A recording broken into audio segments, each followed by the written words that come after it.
Hello everyone, मैं हूं खुशबू नथौलिया और आप देख रहे हैं कंसेप्चुअल लीगल।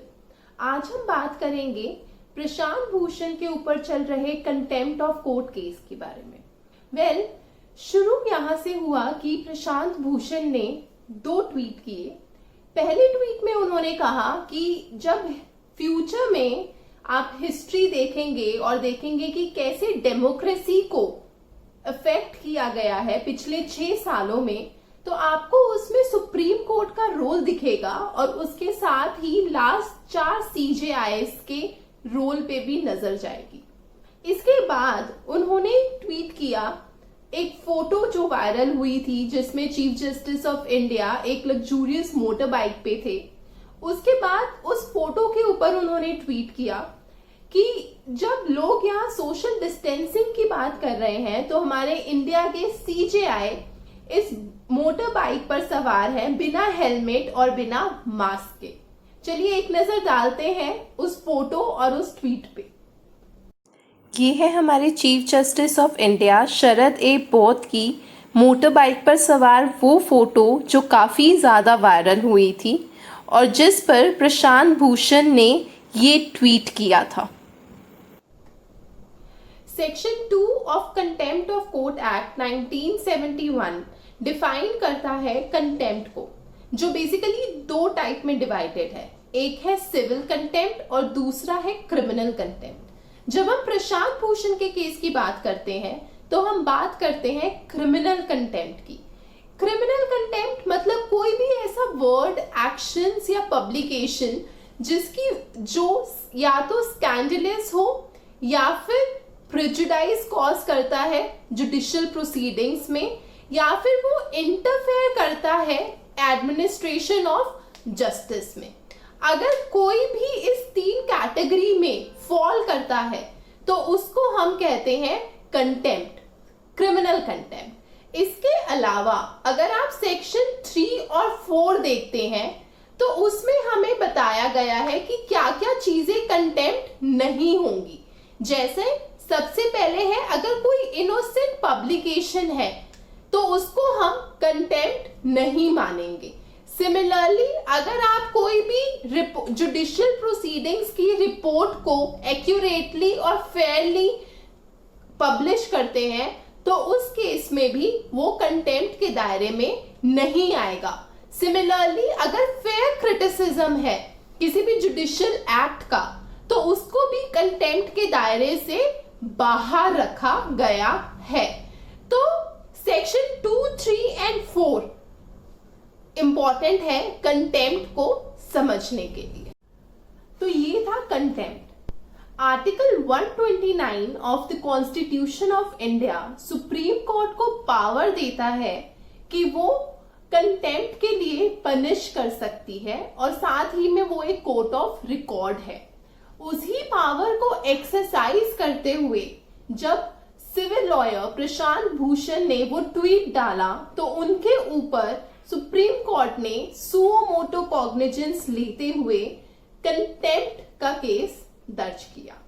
अब स्टार्ट करते हैं जून 22 से। सुप्रीम कोर्ट ने नोटिस इशू किया प्रशांत भूषण के खिलाफ, उनसे ये पूछते हुए कि आपके खिलाफ कंटेम्प्ट की प्रोसीडिंग्स क्यों नहीं होनी चाहिए। उस नोटिस के जवाब में प्रशांत भूषण ने बेसिकली 3 प्लीज ली। सबसे पहले उन्होंने कहा कि उनके पास right of freedom of speech है under article 19 clause 1A।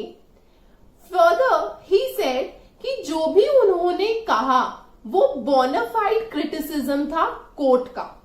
Also जो उन्होंने प्रेजेंट CJI और पास्ट 3 CJIs के ऊपर कमेंट किया अपने ट्वीट में, वो उनके इंडिविजुअल कैपेसिटी के ऊपर किया गया था, ना कि वो इंटरफेयर करने के लिए था with the course of justice. तो इसलिए उनके दोनों ही ट्वीट क्रिमिनल कंटेम्प्ट की डेफिनेशन में नहीं आते, ऐसा उनका मानना था।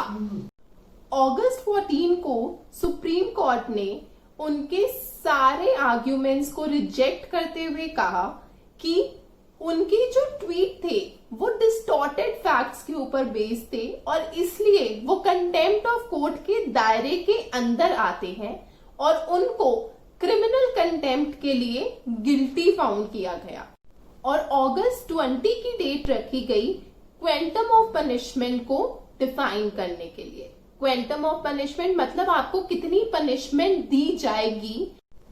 20 अगस्त जब 3 जजेस बेंच के आगे क्वेंटम ऑफ पनिशमेंट के लिए हेयरिंग चल रही थी, उस time senior advocate Dushyant Dave ने कोर्ट से रिक्वेस्ट किया कि क्वेंटम को डेफर करा जाए by the time mister Bhushan अपना रिव्यू फाइल करते हैं और उनके रिव्यू का डिसीजन आता है। बट वो अपील भी उनकी खारिज कर दी गई और कोर्ट ने मिस्टर भूषण से कहा कि अगर वो चाहे तो अनकंडीशनल अपॉलजी दे सकते हैं और अपनी स्टेटमेंट को एक बार रीथिंक कर सकते हैं, जिसके ऊपर मिस्टर भूषण ने कहा कि वो ये करने के लिए राजी नहीं है क्योंकि अगर वो ऐसा करते हैं तो वो अपनी बोनाफाइड बिलीफ के साथ छलाव करेंगे। ऑल्सो उन्होंने ये भी कहा कि 30 साल इस बार में होने के बाद आज ही फील पेन नॉट बिकॉज उनको पनिशमेंट मिल सकती है but because he is being misunderstood. So ये था हमारा मिस्टर भूषण का केस जिसके ऊपर कंटेम्प्ट की प्रोसीडिंग्स चल रही हैं। बट इस केस ने और भी बहुत सारी चीजों को लाइमलाइट में लेके आया है। जैसे सबसे पहला कि अगर हम कंटेम्प्ट की बात करते हैं तो एक्चुअली कंटेम्प्ट क्या होगा वो एक क्वेश्चन मार्क है। अगर आप इस पर्टिकुलर केस की प्रोसीडिंग्स भी देखें तो मिस्टर वेणुगोपालन ने खुद कोर्ट में कहा कि उनके पास लिस्ट है ऐसे 5 जजेस की जिन्होंने खुद कहा कि जो कॉन्स्टिट्यूशन है वो फेलियर की तरफ जा रहा है या वो फेल हो रहा है। सिमिलरली उनके पास लिस्ट थी 9 एडवोकेट्स की जिन्होंने कहा कि हायर जुडिशरी में करप्शन है, पर उनके ऊपर कंटेम्प्ट की कोई प्रोसीडिंग्स नहीं थी। सो अगर हम भूषण जी के ऊपर प्रोसीडिंग्स लगा रहे हैं तो उनके ऊपर क्यों नहीं, ये एक क्वेश्चन मार्क है। अगर आप देखें तो कंटेम्प्ट के लिए सुप्रीम कोर्ट के पास पावर है, वो खुद इंटरप्रेट करता है, तो किस केस में करना है और किस में नहीं वो रोल भी उनका है। तो क्या कोई मैकेनिज्म नहीं होना चाहिए, क्या कोई अकाउंटेबिलिटी नहीं होनी चाहिए, क्योंकि इसके साथ हमारी fundamental right of freedom of speech and expression भी जुड़ा हुआ है। अगर आप फेयर क्रिटिसिज्म को एज एन एक्सेप्शन लेते हैं तो फिर ये जो उनकी बोनाफाइड व्यू था इसको हम कैसे कंटेम्प्ट के दायरे में ले सकते हैं, ये भी एक बहुत बड़ा क्वेश्चन मार्क है। वेल, मैं आपसे पूछना चाहती हूं, आपको क्या लगता है, is the judiciary not accountable? What exactly is contempt? How can we bifurcate as to what amounts to contempt and what does not amounts to contempt? What should be the mechanism which need to be followed? Is this decision just or not?